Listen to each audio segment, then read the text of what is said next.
Κοντά μας τον κύριο Βαγγέλη Πούλιο, εγώ θα προτιμήσω να σας παρουσιάσω ως συγγραφέα σήμερα μόνο. Θα αφήσω όλες τις άλλες σας ιδιότητες και θα παρουσιάσουμε το βιβλίο «Στα μονοπάτια της σκέψης». Είναι ένα βιβλίο που το παρουσιάστηκε επίσημα και για πρώτη φορά στις Σέρρες. Έτσι, δεν ξεκινήσατε δηλαδή από κάποια μεγάλη πόλη για να το φέρετε και εδώ. Προτιμήσατε λοιπόν να το παρουσιάσετε πρώτα στους Σεραίους. Ναι. Και αυτό μας αρέσει, να σας πω την αλήθεια, γιατί εγώ να σας πω την αλήθεια θυμώνω όταν βλέπω κάποιους Σεραίους να παρουσιάζουν τα βιβλία τους πρώτα στην Αθήνα και μετά στις Σέρρες. Είμαστε καλό κοινό, έτσι αναγνωστικό. Πάρα πολύ καλό και ευχαριστώ πάρα πολύ τον κόσμο που με τίμησε. Ναι, και πραγματικά σας τίμησα και πολύ με την παρουσία του, είναι αλήθεια.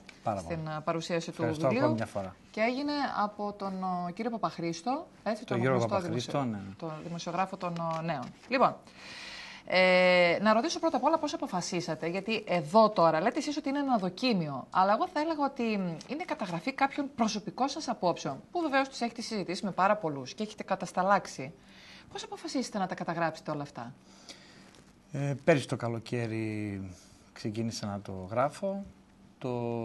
Πώς αποφάσισα με όλα τα τελευταία γεγονότα που συμβαίνουν, ήθελα τις σκέψεις γενικότερα που είχα να τις βάλω στο χαρτί. Και έτσι αποφάσισα να γράψω το βιβλίο. Και ουσιαστικά, αν θέλετε, προλαβαίνετε και κάποια γεγονότα τα οποία τα βλέπουμε εμείς σήμερα. Είναι δηλαδή σαν να γράφτηκε χθες, γιατί ουσιαστικά περιγράφτηκε και καταστάσεις που τη ζούμε σήμερα εμείς. Ναι, γιατί έχει σχεδόν ένα χρόνο που ξεκίνησα να το γράφω. Ολοκληρώθηκε τον Δεκέμβριο, έχει εκδοθεί τον Φεβρουάριο και έχει καταστάσεις οι οποίες ασφαλώς και υπάρχουν σήμερα ή κάποια πράγματα τα οποία προβλέπω για το μέλλον, τα οποία κατά τη γνώμη, τη δική μου άποψη, πιστεύω ότι θα δικαιωθώ. Το ξεκινάτε κάνοντας ένα μεγάλο ταξίδι σε μια άλλη χώρα, αλλά ωστόσο έχετε μέσα προσωπικές σας σκέψεις, γιατί πάντα ο νους σας ήταν... Με αυτόν τον τρόπο προσπάθησα να το κάνω πιο ευχάριστο στον αναγνώστη, για να μπορεί, και αυτό ήταν ο σκοπός, αυτό ήθελα να πετύχω, με το που το παίρνει το βιβλίο κάποιος και ξεκινήσει να το διαβάζει, να μπορεί να το τελειώσει, να το αρέσει δηλαδή. Όπως και κάτι άλλο που ήθελα να πετύχω, είναι οποιαδήποτε σελίδα και να πέσει τυχαία, πάλι κάτι να έχει να του πει η σελίδα αυτή και να μπορεί να συνεχίσει επίσης. Νομίζω ότι επειδή ακριβώς το έχετε χωρισμένο και σε κεφάλαια, αυτό να είναι ευχάριστο, οπότε να μπορεί να το διαβάζει και να κατανοεί τις απόψεις που τοποθετούμε. Λέτε λοιπόν στη σελίδα 16, μόλις τα 11 μου χρόνια παραβρέθηκα στη συγκέντρωση κάποιου πολιτικού, ο οποίος, αν και τίμιος, έχασε, όπως ήταν αναμενόμενο, από τον περηφανή αντίπαλό του. Όχι, αυτό που λέτε, γιατί ξέρετε, όταν παίρνουμε μεμονωμένα, δεν μπορούμε να δώσουμε καλά την απόδοση του τι θέλω να πω. Το πώς ξεκινάω, ας πούμε, έχει σημασία σε αυτό. Αν θέλετε να το. Ναι, βεβαίως, πείτε το. Είναι την ώρα που κατεβαίνω, ας πούμε, από το αεροπλάνο και αντικρίζω μια τριτοκοσμική χώρα εκείνη την εποχή, που δυστυχώς, τώρα αυτό είναι πριν πάρα πολλά χρόνια, τουλάχιστον 20 χρόνια, που αντιμετωπίζω την τριτοκοσμική αυτή χώρα και αρχίζω και αναλύω κάποια πράγματα. Δηλαδή το πρώτο πράγμα που βλέπω. Παρένθεση, δυστυχώς μετά από τόσα χρόνια, και πραγματικά λυπούμε, πριν από 3 μέρες ο οίκος Moody's, με την τελευταία υποβάθμιση που έκανε 3 βαθμίδες στην Ελλάδα, την έχει θέσει στην ίδια κατηγορία με τη χώρα αυτή.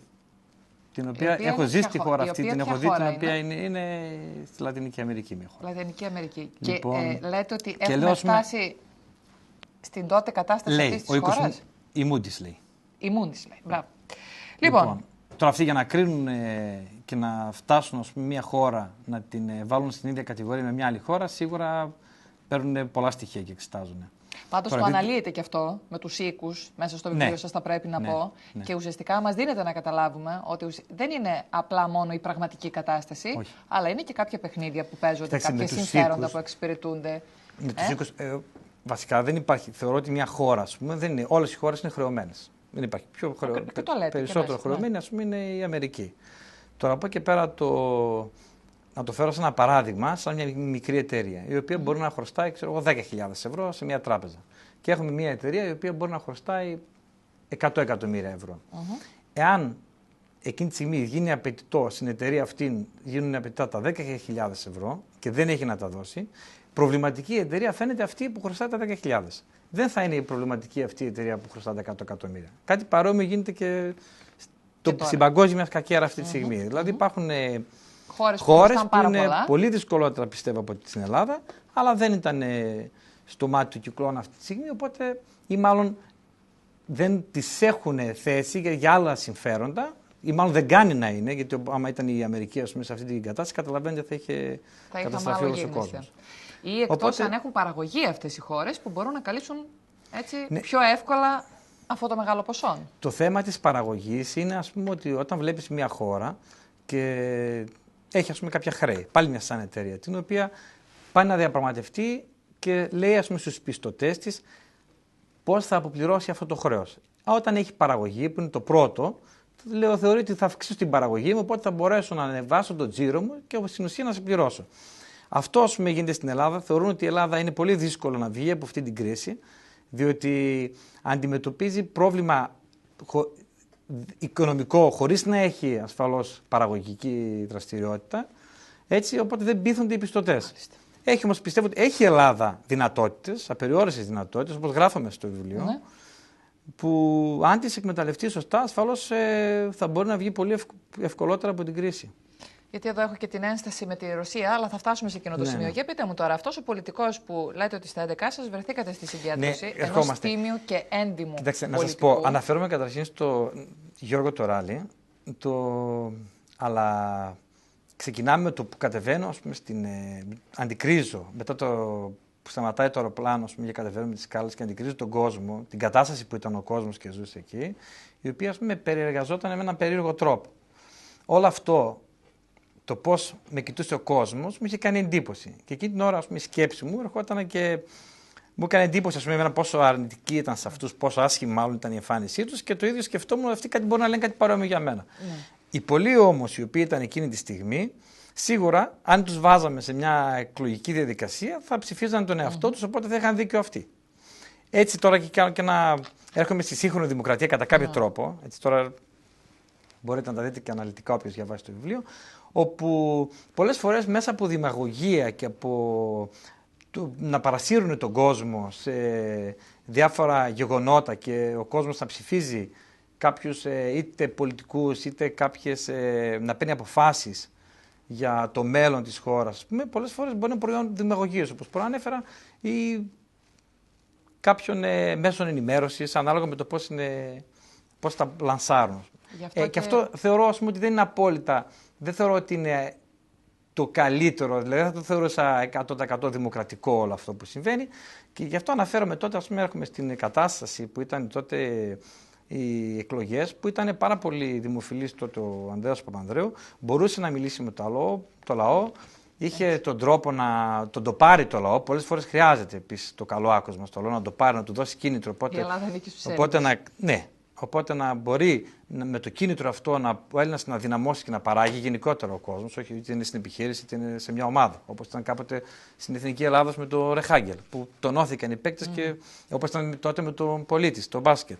Ας πούμε, αυτό το να βοηθήσει είναι καλό. Από και πέρα, αν το πάρει στο λαό, τον κόσμο, και του δώσεις όραμα, αλλά τελικά δεν το δώσεις με σωστό τρόπο, όπως, ας πούμε, εκεί έρχομαι σε κάποια εωκικά προγράμματα που ήταν εκείνη την εποχή, όπου δεν τα εκμεταλλευτήκανε σωστά, αυτό όλο δημιούργησε τα μετέπειτα προβλήματα. Έτσι ξεκινάει κυρίως. Και έχω φυσικά πάρα πολλά, όχι μόνο αυτό. Έχετε, αρκετά. Μιλάτε για τον Παπανδρέου, η Ελλάδα ανήκει στους Έλληνες, μιλάτε για την ενωσφορετική τότε ήταν μια τάκα, το Ελλάδα ανήκει στους Έλληνες. Βεβαίως δεν ήταν το Ανδρέα Παπανδρέου, το έχουν πει πάρα πολύ, το είχαν πει στην Αργεντινή επιπερών, το έχουμε πολύ νωρίτερα. Αλλά έχει χρεωθεί στον Ανδρέα Παπανδρέου η Ελλάδα ανήκει στους Έλληνες.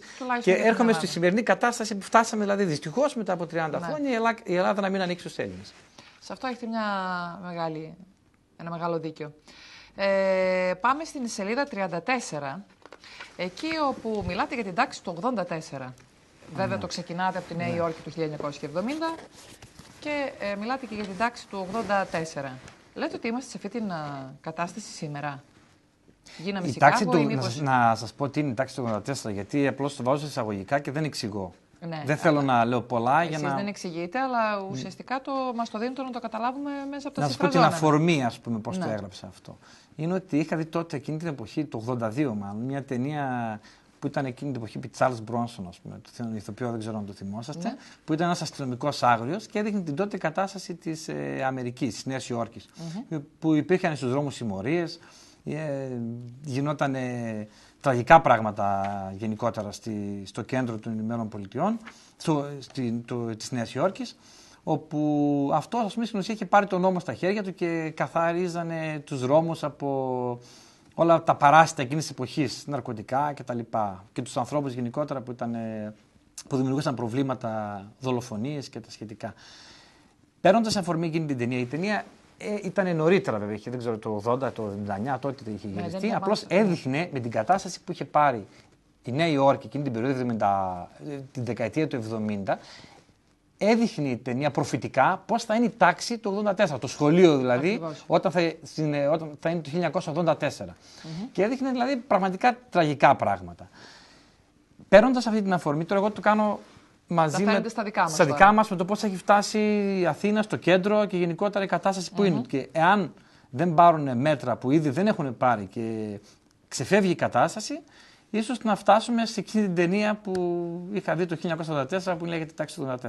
Και πάμε λίγο παρακάτω που λέτε ότι η όλεθρος και καταστροφή ήρθε και στο δικό μας τον κόσμο στην Ελλάδα, όπου όλα αποδείχθηκαν ψεύτικα, με παραμυθένια ψευδαίσθηση. Και κάνετε λόγο για πολιτικούς που δεν έχουν σχέση με την πραγματικότητα, δηλαδή που δεν έχουν τριφτεί. Ναι, κοιτάξτε να σας πω, γιατί πάλι το κεφάλαιο, καταρχήν δεν θέλω να κάνω κριτική τώρα σε αυτό. Ναι, απλώς, αλλά είναι μια πραγματικότητα και συζητιέται πάρα πολύ σήμερα αυτό, ότι έχουμε τέτοιους πολιτικούς χωρίς τριβή με την κοινωνία. Το κεφάλαιο ξεκινάει, ας πούμε, με τον στρατηγό Ποτέμκινγκ. Αυτό δεν λέτε? Ναι. Λοιπόν, που ήταν τότε η Τσαρίνα, ήθελε να δει πώς ζούσε ο κόσμος μέσα στην ενδοχώρα και ζήτησε να πάει να κάνει μια βόλτα κάτω, να διαπιστώσει, ας πούμε, πώς θα αντιμετωπίζει ο κόσμος. Τότε ήταν μια κατάσταση η οποία τρόμαξαν όλοι και ο πανέξυπνος στρατηγός Ποτέμκινγκ, πανέξυπνος εισαγωγικά πάλι, έτσι, ήταν έξυπνος. Πονηρός, δεν ήταν έξυπνος, πονηρός. Ναι, πονηρός. Έχει διαφορά. Πονηρός. Λοιπόν, αυτός σκαρφίστηκε το εξής, να δημιουργήσει έναν ψεύτικο κόσμο, με κομπάρσους, με ξύλινα κατασκευάσματα εκείνης της στιγμής που γίνανε μία μέρα, 2 μέρες πριν στην πόλη, ώστε να μορφύνει η πόλη, δηλαδή μόνο στο σημείο το οποίο θα περνούσε η Εκατερίνη. Και στη συνέχεια, αφού έβαλε και τους κομπάρσους, όταν κατέβηκε η Κατερίνη να δει τον κόσμο, αντιμετώπισε μια τελείως ψεύτικη κατάσταση.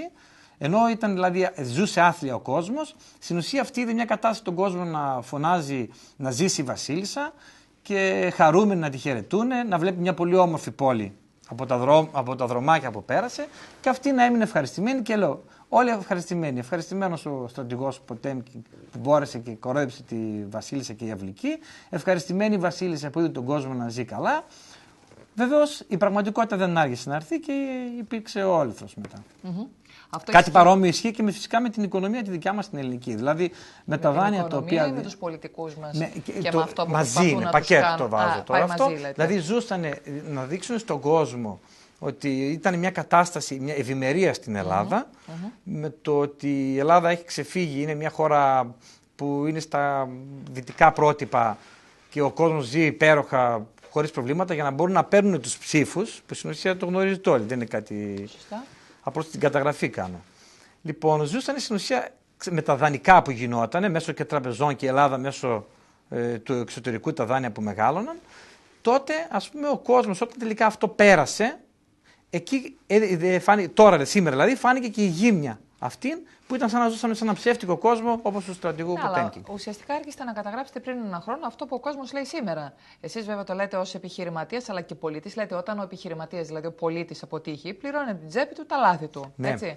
Λέτε ότι το ίδιο θα πρέπει να κάνει και ο πολιτικός. Ότι αφού αποτύχουν οι πολιτικές του και οι αποφάσεις του, θα πρέπει να το πληρώσουν και όχι να καλούν πάλι τον πολίτη να πληρώνει τα σπασμένα τα δικά τους. Ναι, όταν καταγράφεις τη σκέψη σου, εκτίθεσαι κιόλας. Ναι. Έτσι. Μιλάτε για δέσμευση έχω της το θάρρος. τους. Όχι, ναι, αλλά σας λέω ότι έχω το θάρρος. Ναι. Κάνω και κάποιες προτάσεις και καταγράφω. Έτσι. Από εκεί πέρα η κριτική είναι δεκτή. Ναι. Λοιπόν, αλλά οι απόψεις μου είναι συγκεκριμένες. Καλά, δεν φαντάζομαι ότι θα βρεθεί κάποιος να διαφωνήσει σε αυτό εκτός από τους ίδιους τους πολιτικούς. Ναι, εγώ λέω γενικότερα για το βιβλίο.